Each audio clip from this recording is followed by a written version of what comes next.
Today I'd like to show you a guitar pedal. It's this, the Boss CE3. It's a vintage, made in Japan, analog chorus, and in my opinion, incredibly underrated. In fact, I'd go so far as to say it's the forgotten Boss pedal, because it's overshadowed by both its predecessors and successors, so much so that no one really talks about them. So let's talk about them today. But first, let's start at the beginning. What's a chorus? In simple terms, the effect is supposed to make one signal sound like multiple. How it does this is by duplicating your signal internally, keeping one unaltered and delaying and modulating the pitch of the other.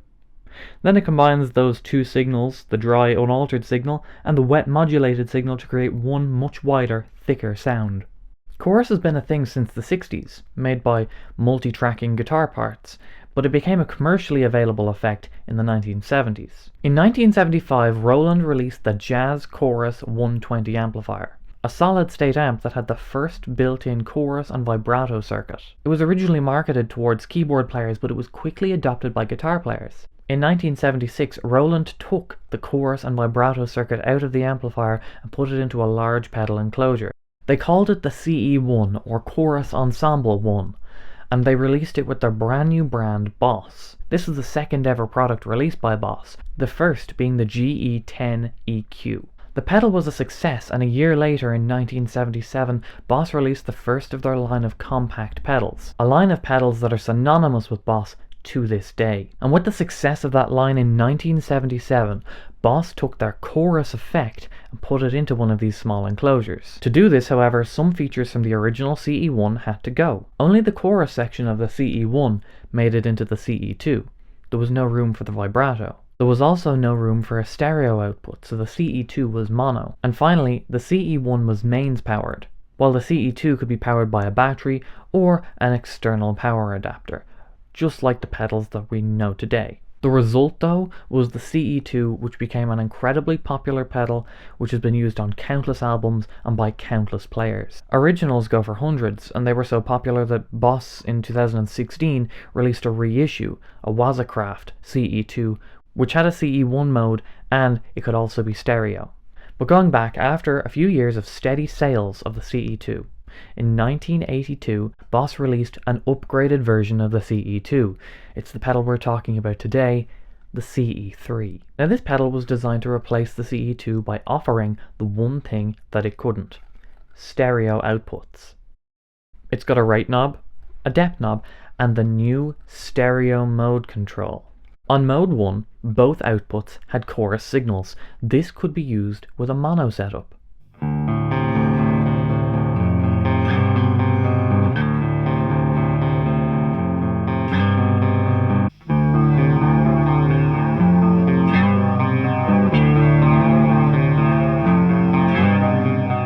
Or it could be used in stereo with two amplifiers.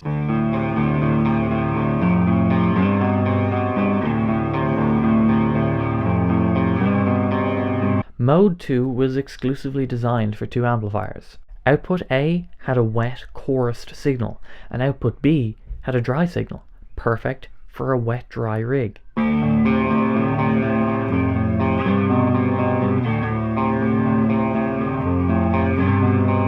But as an unintended consequence to that, you get a little bit extra from this pedal. If you only plug out of output A, mono, and go into mode 2, you can get a really intense vibrato from this pedal.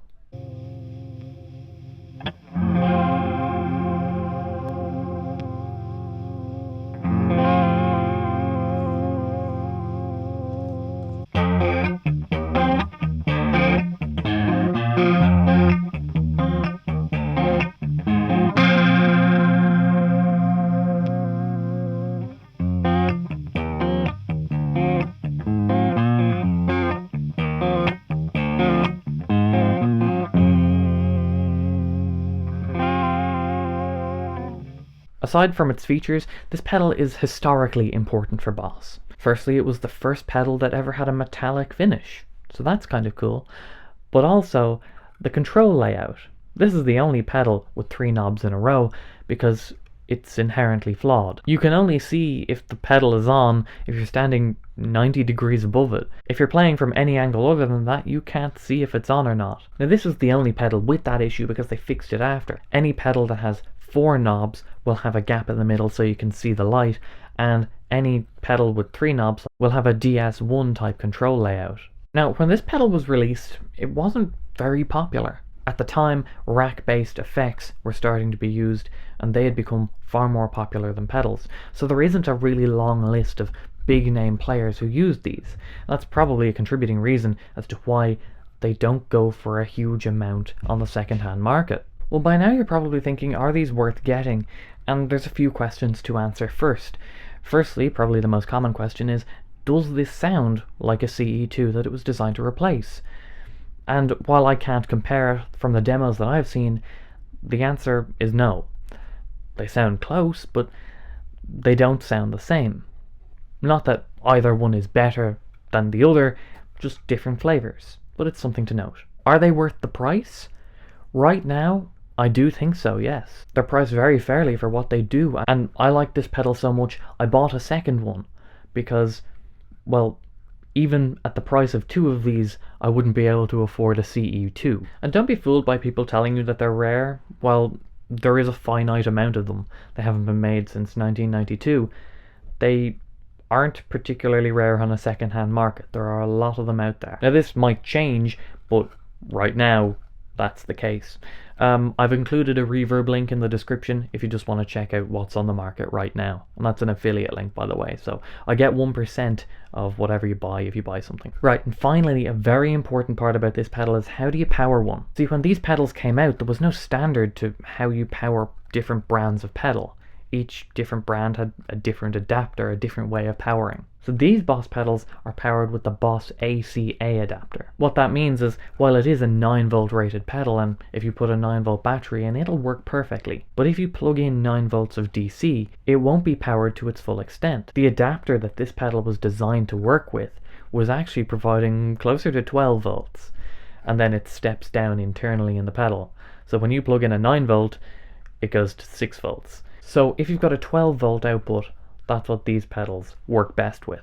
Now I want to show you how I run my rig with this, because it very quickly became a big part of it. So let me show you.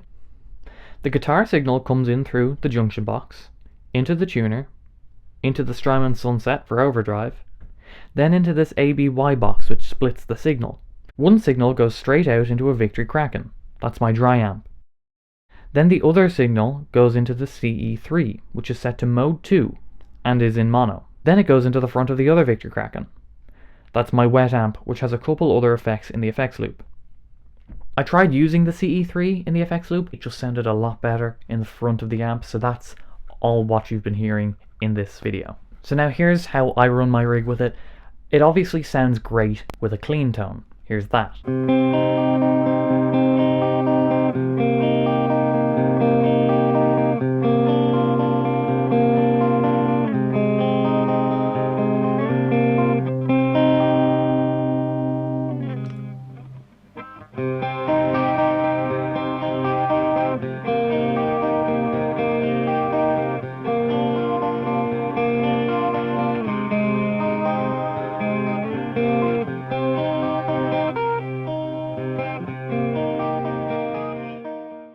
But really, I love how this sounds with distortion. So take a listen to that.